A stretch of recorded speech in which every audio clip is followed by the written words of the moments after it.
Hey, come in for a second.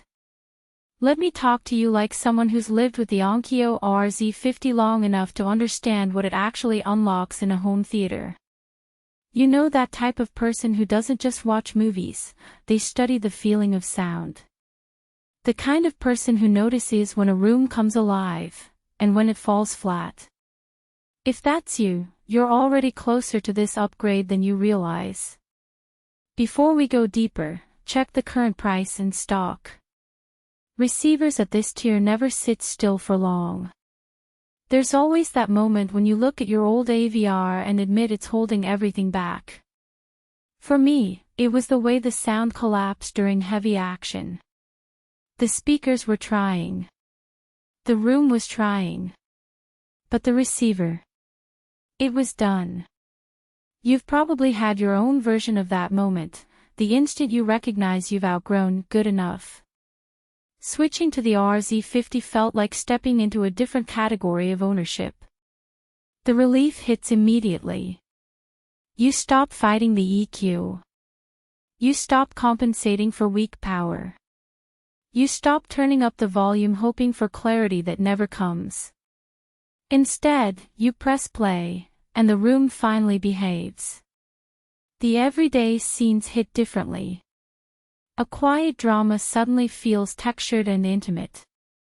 A late-night binge session holds weight and warmth even at low levels.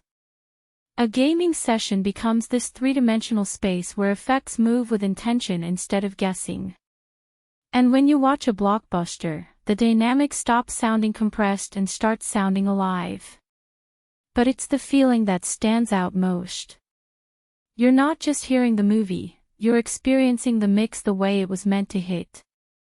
There's detail, precision, punch, and this effortless stability that makes everything feel anchored. While you're here, check the price again. Don't wait for stock swings or those weird overnight jumps these high-demand receivers always go through. If you're debating whether Dirac is worth it, here's the truth most people don't tell you: the surprise benefit is control.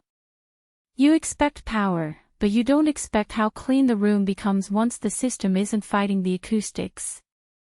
Bass tightens, voices step forward, the entire soundstage snaps into focus. Suddenly your speakers feel upgraded without you touching them. And owning it, that changes your identity a bit. You walk into your room and feel proud, because you finally have gear built to the standard you always imagined yourself owning. It feels decisive. Mature. Premium in a way that doesn't need to brag. The clarity becomes addictive, the dynamics feel alive and unrestrained, your speakers open up in ways they never have. Movie nights regain that sense of excitement, your whole system finally works together. The downsides. It's not small, and once you hear this level of calibration, everything else feels unfinished. If you're stuck comparing chart after chart, step out of that cycle. At some point, you choose the receiver you've already pictured in your setup. If this is that receiver for you, grab it while it's available. This is the upgrade you'll feel every single day.